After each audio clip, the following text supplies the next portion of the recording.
문재인 한국 역대 최악 대통령으로 기록될 것. 황교안 차기 대권 후보 선호도 1위 급부상. 황교안 전 국무총리가 차기 대권 후보 선호도에서 여야 통합 1위를 차지하며 급부상하고 있습니다. 데일리안의 의뢰로 여론조사 전문기관 RN서치가 실시한 9월 둘째 주 정례조사에 따르면 황교안 전 총리의 차기 정치 지도자 적합도가 지난달 대비 3.2%포인트 오른 14.1%를 기록했습니다. 올해 3월 이래 최고점이며 5월에 기록했던 최저점 7.3%와 대비해서는 2배 가까이 뛰어올랐습니다. 황교안 전 총리는 지난 9월 7일 서울 양재동 매헌기념관에서 황교안의 답출판 기념회를 가졌습니다. 이 자리에는 유기준 전 해양수산부 장관, 정종섭 전 행정자치부 장관, 윤상직 전 산업자원부 장관과 추경호 전 국무조정실장 등 인연이 깊은 자유한국당 의원들이 대거 참석했습니다. 황교안 전 총리 본인도 당권, 대권 도전 여부와 관련해 많은 말씀들을 듣고 있다며 부인하지 않았습니다. 황교안 전 총리의 뒤로는 이낙연 국무총리가 10.8%의 지지율로 범진보 진영 중 선두였으며 심상정 정의당 전 대표 7.5%와 김경수 경남도지사, 이재명 경기도지사 7.2%, 박원순 서울특별시장 7.0% 등 민주당 소속 광역단체장들이 뒤를 따랐습니다. 우파 지지층에게 배신자로 낙인 찍힌 유승민 바른미래당 전 대표는 6.0%였으며 김부겸 행정안전부 장관 5.6%와 홍준표 자유한국당 전 대표 5.0%, 안철수 바른미래당 전 대표 4.0%, 정동영 민주평화당 대표 2.1%는 중위권 그룹을 형성했습니다.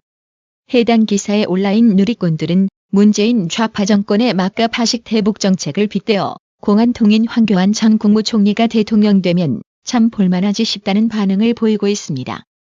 꽃이 진다 해도 박 대통령은 기억할 것입니다. 눈물이 마른 날 복수는 시작될 것입니다. 황교안에 대해 우파 지지층에서도 호불호가 갈리지만 복수는 정권을 잡아야 가능한 거 아니겠어요? 우리 구독자님들의 보다 현명한 판단을 해주시리라 믿습니다. 2017년 5월 말 무토 전 주일대사는 저서를 통해 내가 만난 문재인은 북한에 대한 것밖에 머릿속에 없었다라고 했습니다. 그는 또 경제 정책을 잘 모르는 포퓰리스트인 문재인은 선심성 정책으로 지지를 얻으려 하겠지만 이는 실패할 것이라며 그렇게 되면 다음에 반드시 노골적인 반일 정책을 주장하고 나설 것이라고 주장했습니다. 지금 문재인 좌파 정권 돌아가는 꼬라지를 보면 무토 전 주일 대사 말이 마치 사실처럼 되어가는 것만 같습니다. 실제 문재인은 박근혜 정권 시절 위안부 문제 합의를 파기한다며 반일 감정만 부추겨놓고는 더 나은 조건의 합의를 만들어내지도 못하고 위안부 합의 문제를 그냥 덮어버렸습니다. 경제 상황 역시 선심 정책을 남발하며 세금을 뿌리고 있지만 최악의 고용 참사와 자영업자 줄폐업이라는 참혹한 성적만 내고 있을 뿐입니다. 김정은이 도널드 트럼프 미 대통령에게 친서를 보내 2차 미북 정상회담을 요청했다는 소식이 알려진 가운데 북한이 탄도미사일 시험용 시설을 해체하지 않고 있다는 보도가 나왔습니다. 미국 현지 시간 9월 11일 미국의 소리 방송은 구글 어스에 공개된 국립우주연구원 CNES와 에어버스의 북한 지역 위성 사진을 확인한 결과 신포조선소와 무수단 미사일 시험장은 해체 작업을 전혀 하지 않고 있었다고 전했습니다.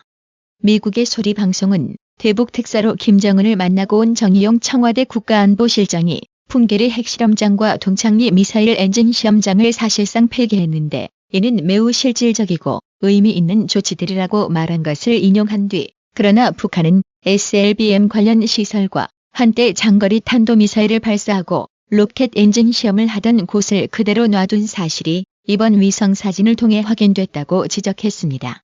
북한 김정은은 비핵화를 할 것이라는 도널드 트럼프 미 대통령의 주장을 액면 그대로 믿어도 될까? 아니면 그에 반대하는 언론들의 보도를 믿어야 할까? 미국 현지 시간 9월 10일 미국 내에서 반트럼프 성향이 강한 편인 NBC 뉴스가 북한이 핵무기 개발 활동을 은폐하고 있으며 2018년 들어서만 최소한 5개의 핵무기를 생산했을 것이라고 미국 정부 전 현직 고위 관계자 3명을 인용해 보도했습니다. 미 NBC 뉴스는 북한이 미북 정상회담 이후 최소한 한 곳 이상의 핵탄두 보관시설 출입구를 숨기기 위한 구조물을 만들고 있다며 해당 시설에서 북한 노동자들이 핵탄두들을 옮기는 모습을 미국 당국이 목격했다고 보도했습니다.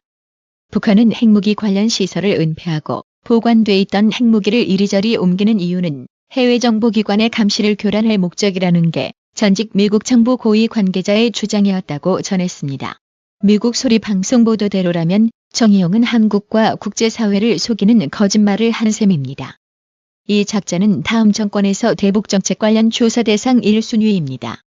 문제는 이것만 속이거나 거짓말한 게 아니라는 거죠. 9월 11일 미국 소리 방송은 한국과 북한이 유엔에 공동 제출한 판문점 선언 영문본에 남북이 올해 안에 종전선언에 합의했다고 명시됐다고 보도했습니다. 지난 4월 최초 공개된 한글 원본과 달리 연내 종전선언 합의를 기정사실화한 것입니다. 한마디로 대국민 발표 내용과 유엔 제출령 내용이 다르다는 뜻입니다.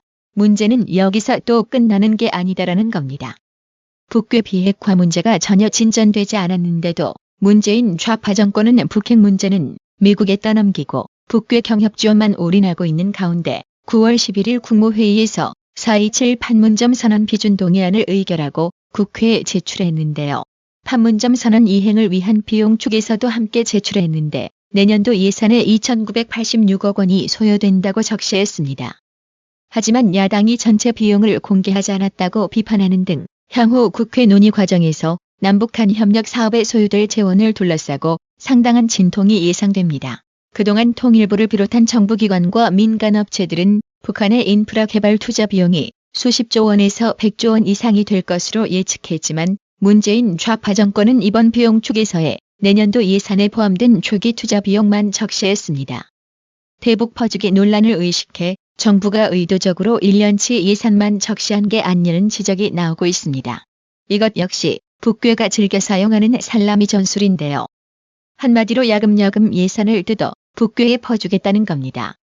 투명하지 않은 대북정책, 국민을 속여가며 국회 비준 처리해달라고 요구하고 있는 문재인 좌파 정권. 이렇게 국민을 기만하며 눈 가리고 아웅하는데도 문재인 좌파 정권을 그냥 내버려둬야 할까요? 지금 임종석도 비서의 본문을 망각하고 막 나가고 있는데요. 청와대에서 공개적으로 여야 5당 대표에게 방북 제안을 했지만 정의당과 민통당을 제외한 자유한국당과 바른미래당이 거절하자 또 꽃탈배 용어를 사용해가며 방북 제안을 요청했습니다. 이에 자유한국당과 바른미래당은 더 거세게 반발했습니다. 자유한국당 원내대표는 페이스북에 정당 대표가 왜 이렇게 졸취급당하는지 납득이 가지 않는다. 아무리 제왕적 대통령제 국가라 하더라도 절차가 있는 법인데 200명 규모의 수행단도 모자라 굳이 정치권을 끌어들이고자 하는 연유라도 제대로 알아야 하는 것 아닌가라고 적었고 윤영석 수석 대변인은 사전 조율 없는 게릴라식 정상회담 통행 요청이 청와대의 당리당략이라고 반박했습니다.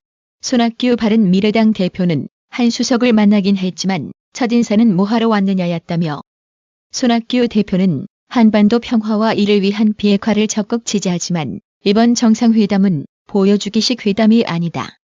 잔치하는 것은 아니다며 여야 화합을 보여주기 위해 국내 정치용으로 써서는 안 된다고 말했습니다. 차명진 전 자유한국당 의원은 페이스북을 통해 이와 관련하여 문제점을 지적했는데요. 이상하다. 나랑 보수야당, 보수 언론이 핀트가 안 맞는다. 보수야당은 청와대의 북한행 요청이 프로토콜이 안 맞아서 사양이란다. 나라면 출발 1시간 전이라도 땡큐 했을 거다.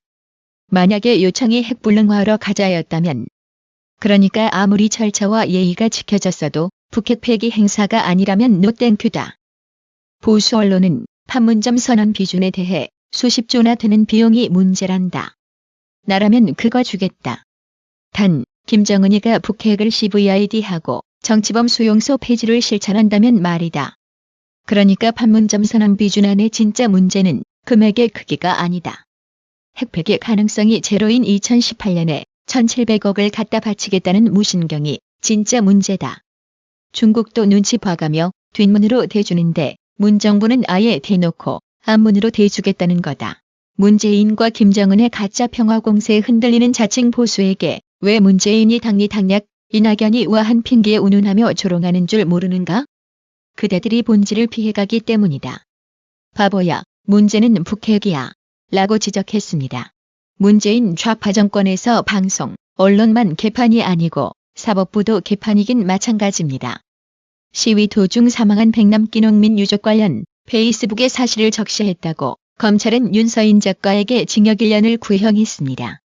한마디로 막가자는 거죠. OECD 회원국 중 명예훼손으로 미디어워치 변희재 대표를 구속한 나라가 한국이 유일하다고 합니다. 이런 검찰이 소상공인들을 대표해 정부의 최저임금 정책 등을 비판해온 소상공인연합회 최승재 회장을 수사한다고 합니다. 김진태 의원은 소상공인을 2번 죽이지 말라며 성명을 발표했는데요. 정부 정책에 반대하면 조사 들어간다. 검찰이 소상공인연합 회장 수사를 확대하고 있다. 최저임금 인상으로 거리로 내몰린 570만 소상공인들이 울부짖고 있는데 눈물을 닦아주긴커녕 감옥으로 보낼 태세다. 이런 일이 처음이 아니다.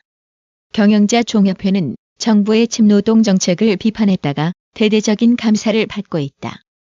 지난 정부가 불통이라면서 촛불로 탄생한 정부가 이젠 눈 막고 귀 막고 있다. 아니 몽둥이로 위협하고 있다. 8월 취업자 증가가 고작 3,000명이다. 지난 정부에선 60만 명씩 증가했었다. 실업률은 IMF 이후 최악으로 입에 풀칠하기도 힘든 경제 쇼크 상태다. 경제 악화로 한 번 죽이고 탄압으로 2번 죽이고 있다. 경찰이 무혐의 한 사건에 덤벼들고 있는 검찰에 대해선 말이 아깝다. 오라면 오고 가라면 가고 강아지도 이러진 않는다. 지렁이도 밟으면 꿈틀한다. 들불처럼 일어나는 국민의 분노를 어쩌려고 일어나라며 상토했습니다. 무궁화님, 힘차게님, 피터체님, 강명숙님, 한혜숙님, 구독료 후원 너무 감사드립니다. 나라의 TV는 보다 더 양질의 컨텐츠를 생산하기 위해 자발적 구독료를 후원 형식으로 받고 있으니 많은 성원 부탁드립니다. 시청해주셔서 감사합니다. 구독은 꼭 눌러주세요.